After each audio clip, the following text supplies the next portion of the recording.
KPM.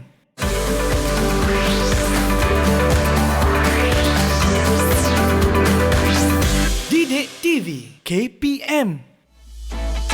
Hai semua, Assalamualaikum. Kembali bersama kami, inilah Aktif di Didik TV KPM.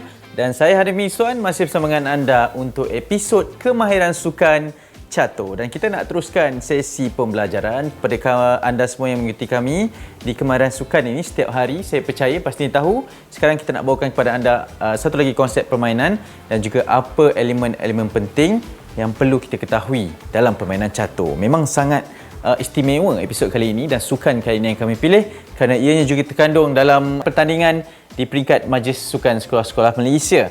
Dan lebih penting, banyak sekali faktor yang perlu kita ambil kira. Sebagai seorang pemain catur ini, ada juga latihannya dan pastinya saya percaya ini akan mengubah persepsi semua berkaitan dengan kemahiran sukan catur itu sendiri. Jadi, kita akan masih bersama dengan Cikgu Rizal dan untuk itu kita nak teruskan perkongsian seterusnya.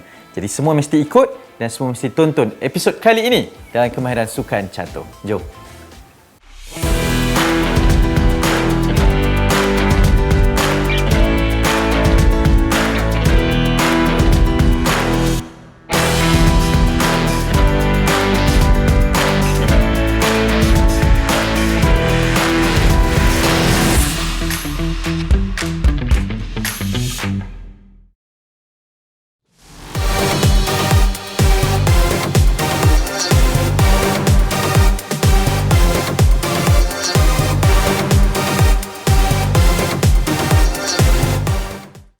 Kita masih bersama dengan Cikgu Rizal yang saya kira banyak memberikan input yang sangat baik dalam sukan catur ni. Cikgu, apa khabar? Khabar baik ni. Ya, terima kasih kerana sudi bersama kami. Mungkin sebelum kita mulakan kemahiran asasnya, macam biasalah saya nak tanyakan satu soalan ini. Mungkin Cikgu masih lagi belum berkongsi berkaitan dengan pengalaman, apa kenangan manis dan pencapaian sejak melibatkan diri dalam sukan catur ni, Cikgu?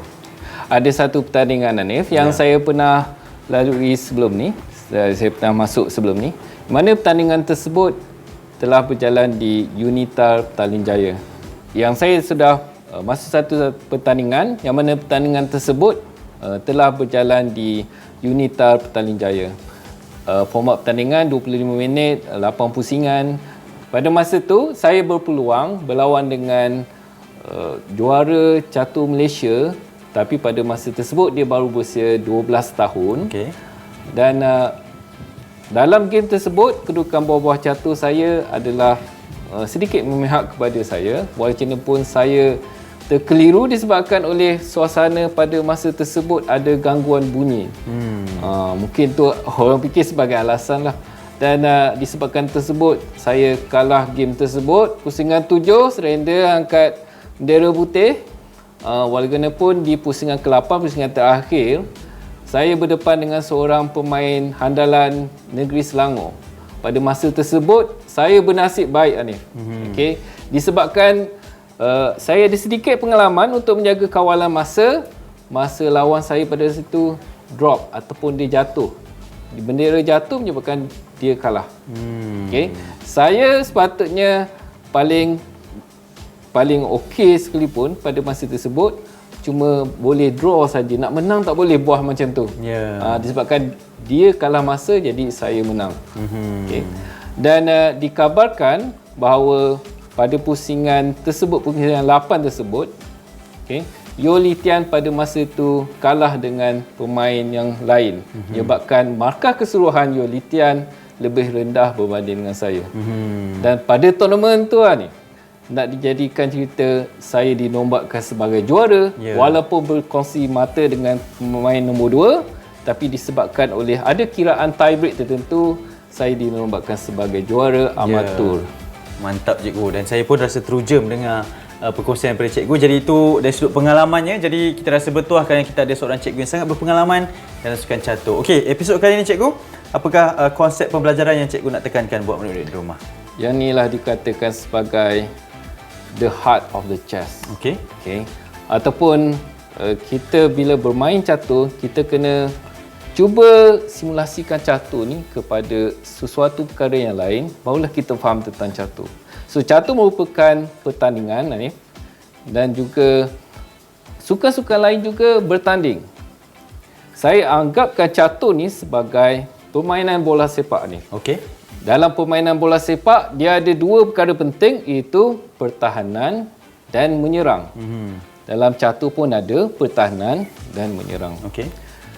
Dan kita betul-betul kena tahu cara bagaimana untuk bertahan dan bagaimana untuk menyerang dengan betul. Okay, itu adalah intipati yang ataupun perkara yang sangat penting dalam permainan catur. Sebenarnya saya pun ada terfikir tentang satu lagi simulasi ataupun satu lagi persamaan yang boleh dikaitkan dengan catur ialah seni bela diri. Okey. Seni bela diri, kita tahu untuk menyerang menggunakan tangan dan juga kaki. Tangan dan kaki Hanif dalam permainan catur itu kita umpamakan buah catur itu sendiri. Kita ada bishop, kita ada knight, kita ada rook, kita ada buah yang paling kuat sekali, queen. Ya. Dan apa yang perlu kita bertahan ialah king.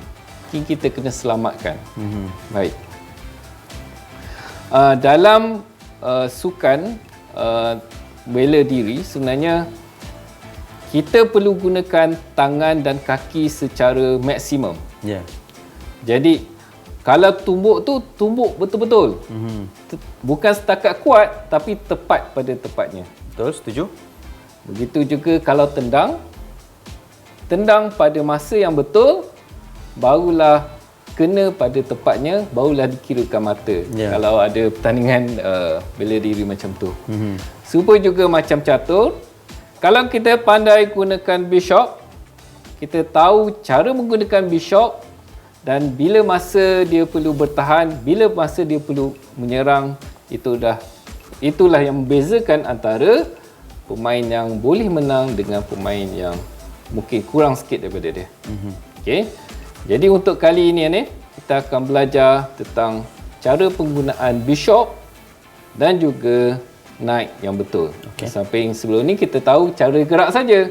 Tapi sekarang kita tengok bagaimana untuk menggunakan kedua-dua buah tersebut dalam situasi yang berbeza dan juga kita gunakan sebaik mana kelebihan yang ada pada setiap posisi yang diberikan. Ya, okey. Jadi kemahiran pada kali ini akan lebih fokuskan kepada penggunaan kaki dan tangan ni lah macam yang cikgu cakap tadi, iaitu bishop dan juga knight. Jadi sama-sama kita tonton.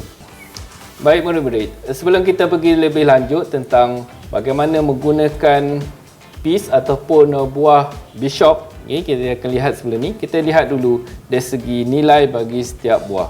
So yang pertama kita ada sini ialah rook, murid-murid sekian. So kita nilaikan dia sebagai 5 poin. Okey. Kita ada knight, kita nilaikan dia sebagai 3 poin. Kita ada bishop, kita nilaikan dia sebagai 3 poin juga, sama dengan knight. Dan kita ada queen, nilai dia ialah 9 poin. Kerana dia lebih bebas bergerak ni. Dia adalah gabungan antara gerakan bagi bishop dan juga rook. Sebab tu poin dia lebih tinggi. Ya. Untuk bishop dengan knight ni, murid-murid sekian, nilai dia adalah sama.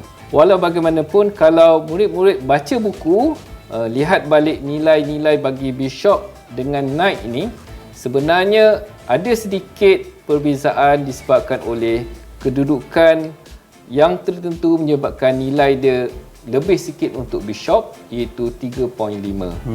Untuk knight 3 saja. Sebagai permulaan, kita anggap dua-dua nilai dia adalah sama. Sebab apa bishop lebih 3.5? Sebab bishop ni dia boleh bergerak jauh ni. Kita dah belajar cara gerak bishop. Daripada satu tempat ke tempat lain dia boleh gerak sangat dia panggil sebagai sangat jauh dalam satu gerakan saja.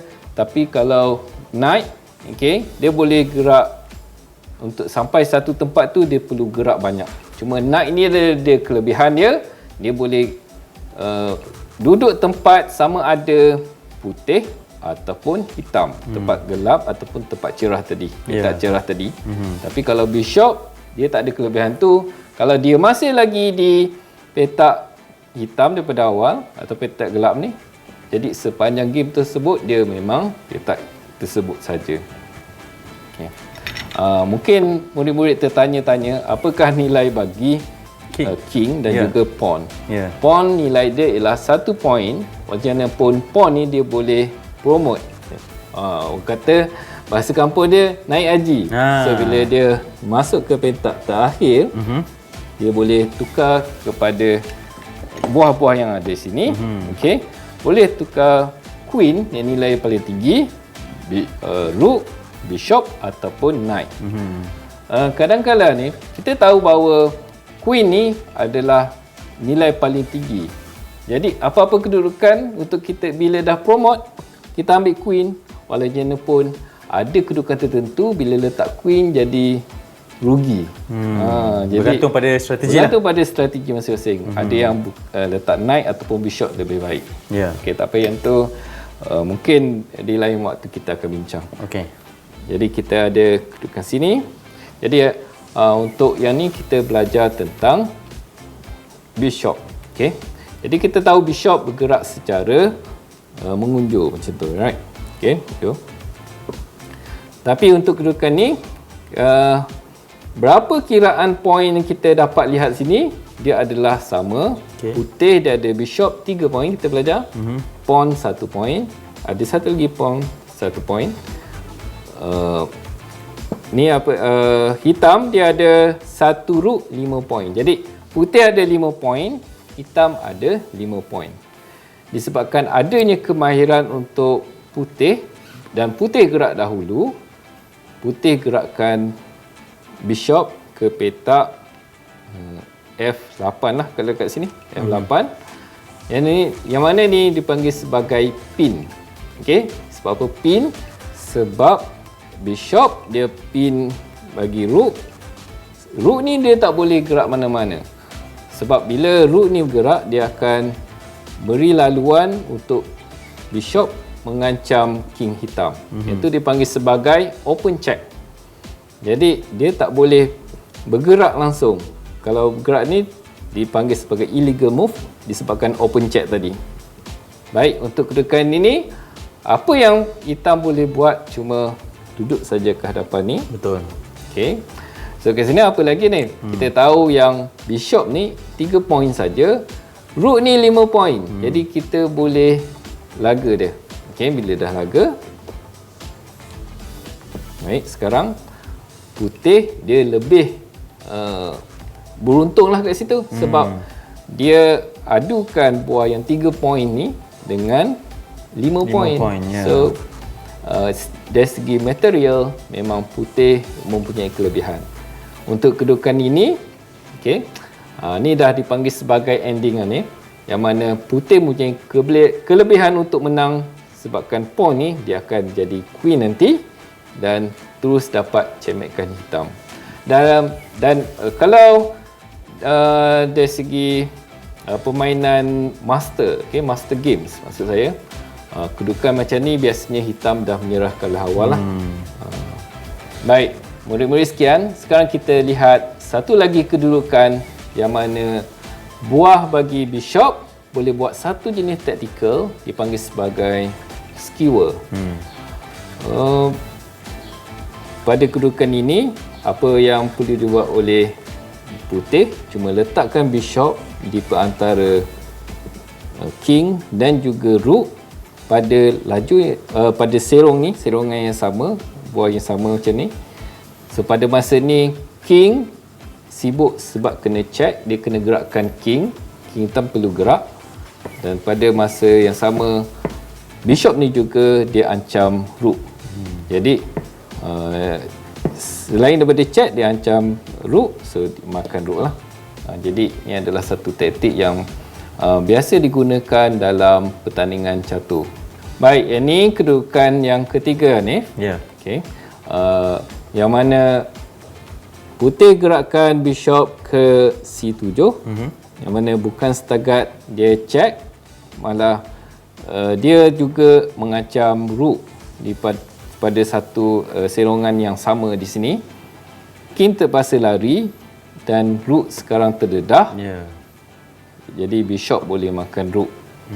Untuk kedudukan ni memang membelahi pada putih sebab putih lebih banyak material dia, dan Kalau putih cuma ada bishop dan king saja, murid-murid sekalian, kita dah belajar sebelum ni, dia akan jadi stalemate ataupun kedudukan itu draw. Tapi untuk yang ni, putih dia ada satu pawn, yang mana pawn ni boleh digunakan untuk promote menjadi queen.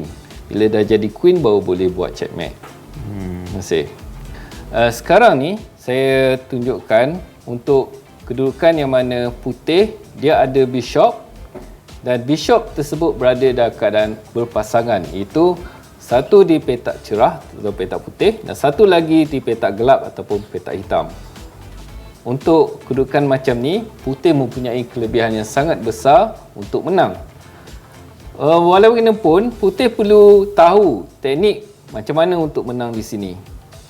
Jadi untuk kedudukan macam ni, putih mempunyai kelebihan yang mana dia menguasai petak putih dan petak hitam secara berpasangan dengan bishop yang ada.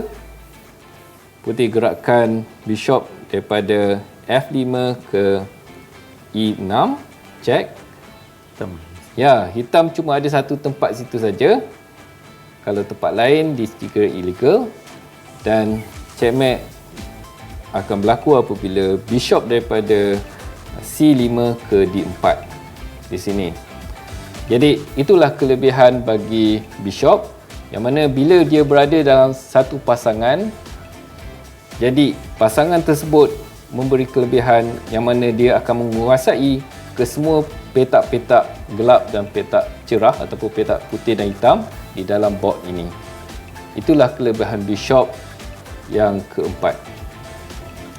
Baiklah ni, dan murid-murid sekalian, kita lihat perkara yang kelima untuk kelebihan bagi bishop. Jadi kita lihat sebelum ni, bila ada dua bishop ni, maksudnya kedua-duanya boleh bekerjasama untuk mengalahkan lawan. Untuk yang ni pula, saya tunjuk dari segi permainan proporsional ataupun menjaga kedudukan buah-buah catur di sini. Kalau kita boleh imagine di manakah yang dikuasai oleh kedua-dua bishop. So bishop sebenarnya dia menguasai petak E5, F6, G7, H8 dan juga petak-petak F5, G6 dan juga H7. Begitu juga di sebelah kirinya kita ada petak D5, C6, B7 dan juga E8. Petak satu lagi C5, B6 dan juga A7. Banyak petak yang dikuasai oleh buah-buah kedua-dua bishop ni. Jadi hitam tidak ada peluang untuk melepasi kawasan yang dijaga oleh bishop tersebut untuk merintasi ke bahagian yang lain dalam kedudukan papan ini. Dengan kata lainnya, kalau salah satu bishop ni tak ada, jadi adakah king boleh melepasi? Sebab boleh. Sebab apa? Sebab yang satu bishop saja boleh kuasai petak hitam gelap saja. Petak cerah masih lagi boleh dilalui oleh king hitam. Jadi inilah kelebihan bagi double bishop ataupun bishop secara berpasangan ini, yang mana dia menguasai banyak petak-petak penting dan juga permainan itu sendiri memberi kelebihan kepada putih. Baiklah murid-murid sekalian, sekarang kita lihat apakah kelebihan bagi satu knight. So knight ni adalah disebut sebagai kuda, nama dia dalam bahasa Melayu. Pergerakan dia adalah secara huruf L. Jadi kalau kita tengok, bila knight berada pada petak E3 di sini, dia mungkin boleh gerak beberapa petak yang boleh digerak di sini, iaitu F5, G4, G2, C2, C4 dan juga D5. Kalau kita tengok secara keseluruhan kedudukan ini, didapati bahawa white kurang material point dia berbanding dengan black. Black dia ada satu queen. Yang mana kita tahu queen 9 mata.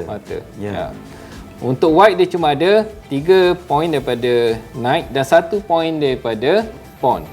Jadi dia kekurangan. Walaupun untuk kedudukan ini, white dia ada kelebihan untuk menang ni. walaupun dia kurang dari segi material, tetapi kedudukan macam ni dia memberi kelebihan ataupun kemenangan untuk white. Jadi cara dia ialah naik daripada E3 gerak ke D5. Okay, yang ni dipanggil sebagai taktik fork. Fork ni kalau kita translate dalam bahasa Melayu, maksud dia ialah garpu. Cuma kita boleh tafsirkan dia sebagai cabang. Okay, dalam bahasa Melayu dia, sebab pada kedudukan tersebut naik bukan setakat menyerang king ataupun dia check, jadi king tersebut sekarang keadaan yang sibuk untuk melarikan diri. Betul, perlu digerakkan. Pada masa yang sama juga knight ni dia menyerang queen. Okey. Jadi untuk gerakan seterusnya, so black dia terpaksa gerakkan king, lepas tu knight akan makan queen. Untuk yang ni kalau king tak ada pawn depan dia, maksud dia game tu menjadi draw, sebab satu knight saja tidak mampu untuk checkmate king hitam. Tetapi disebabkan king putih dia ada satu pawn, jadi pawn ni boleh promote Hanif. Jadi queen ke jadi rook paling kurang pun untuk boleh untuk checkmate king, black king tersebut. Okey, baiklah Hanif dan juga murid-murid sekian. Jadi kita tahu bahawa knight dan bishop merupakan tangan dan kaki seorang dipanggil sebagai pesilat ataupun orang main taekwondo tu. Okey. Jadi untuk kedudukan macam ni, kita tahu tangan tu kalau duduk kat belakang macam ni, macam mana guna untuk tumbuk? Ataupun tangan terikat macam ni, macam mana kita nak guna tumbuk? Kalau nak tumbuk macam depan, tu. Ke depan macam tu. Begitu juga kedudukan bagi knight sini. So ini kat sini kita ada dua kedudukan knight yang berada pada H1 dan juga D4. Knight pada H1 dia cuma ada dua saja pilihan gerak, iaitu pada F2 dan juga G3. Umpama tangan ni diletakkan dan terikat, tak boleh nak bergerak mana. Manakala kalau knight berada di tengah ni, dia ada banyak pilihan ni. Dia boleh gerak ke belakang, iaitu E2, F3, F5, E6, sama ni. Ni apa ni? C6, Ya. B5, B5. B3 dan juga C2. Kalau kita kira petak-petak yang dikuasai oleh knight yang berada di tengah ni, itu 8 petak berbanding dengan hanya 2 bila knight berada di penjuru. Jadi di sini Hanif, untuk kita hidupkan buah tersebut, okey, biasanya untuk knight berada di tengah sebab dia boleh lebih fleksibel Hanif, dan dia boleh menguasai kebanyakan petak dan menguasai game berbanding dengan knight yang berada di H1 ni. Okay, pilihan gerakan dia adalah kurang. Di sini kita boleh belajar bahawa knight itu kedudukan dia mempengaruhi permainan tersebut.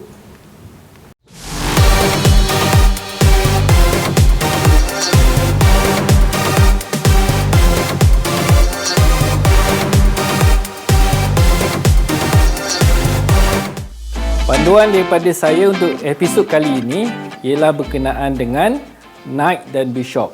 Kedua-duanya adalah buah yang dipanggil sebagai minor pieces dalam catur. Kedua-dua minor pieces ni merupakan tangan dan juga kaki seorang pemain, yang mana buah ini, knight dan juga bishop, jika berada pada kedudukan yang tertentu, kedudukan yang menunjukkan potensi yang sangat nyata, sangat padu di situ, seperti orang yang berlawan, bertinju, menggunakan sepenuhnya tangan dan kakinya untuk bertinju. Di situlah kelebihan bagi sesiapa yang memantapkan ilmu menggunakan knight dan juga bishop. Saya harap semua murid dapat belajar daripada pergerakan knight dan bishop supaya boleh memantapkan lagi ilmu catur anda. Terima kasih. Okey, kita dah berada di penghujung untuk episod kali ini. Sangat banyak tips yang diberikan dan juga langkah-langkah serta situasi dalam kita ingin memperkasakan lagi penggunaan knight dan juga bishop tadi cikgu ya. Ya, betul. Mungkin secara rangkumannya cikgu untuk cikgu berikan kesimpulan berkenaan dengan objektif pembelajaran untuk episod kali ini cikgu. Sama juga macam sebelum ni Hanif, untuk setiap satu piece ni kita nak dipanggil sebagai kita nak perkembangkan dia punya potensi dia, perlu banyakkan latihan. Okay. Bishop dia ada kelebihan dia tertentu dari segi taktikal dan juga positional dia. Positional. Ya, nak betul. sebut Ustaz. Dan juga sama juga knight, bukan setakat taktikal yang kita tengok tadi itu fork tadi kan. Untuk bishop skewer dan juga pin tadi. Betul. Knight juga dia ada kelebihan kalau posisi dia berada di tengah, dia mesti lebih banyak petak berbanding dengan berada di tepi. Ya, okey cikgu. Macam mana sebenarnya kalau kita nak selaraskan apa yang kita buat latihan ni dengan situasi sebenar semasa pertandingan? Macam mana kita nak tahu tu cikgu sebagai seorang pemain catur? Kita samakan dia dengan orang yang bersilat ataupun main taekwondo. Okey. Right. Kalau tangan tu terikat pada baju, macam mana nak tumbuk? Kaki tu kalau pakai seluar slack, macam mana nak tendang? Nanti koyak pula seluar tu. Jadi kena persiapan awal ni. Pakai baju yang betul, seluar yang betul, dan juga tendangan tu perlu diberlatih, bukan tendang pendek-pendek je, tendang panjang tu juga padu kuat lah ni. Barulah melahirkan ataupun mewujudkan prestasi sebenar satu-satu buah catur tersebut. Okey, saya sukalah analogi yang digunakan oleh Cikgu Rizal ni untuk kita terus memberikan berkaitan dengan permainan catur. Cikgu, terima kasih banyak-banyak kerana sudi bersama kami. Selepas ni episod terakhir untuk kemahiran sukan catur, kita akan lihat lebih banyak lagi taktik yang akan digunakan dan juga langkah-langkah yang akan diberikan. Okey cikgu, seperti biasa kita tinggalkan dengan tagline dan juga kata-kata semangat cikgu buat mereka yang menonton. Silakan. Melahirkan Grandmaster. Mantap, kita jumpa lagi dalam Kemahiran Sukan. Assalamualaikum, bye-bye.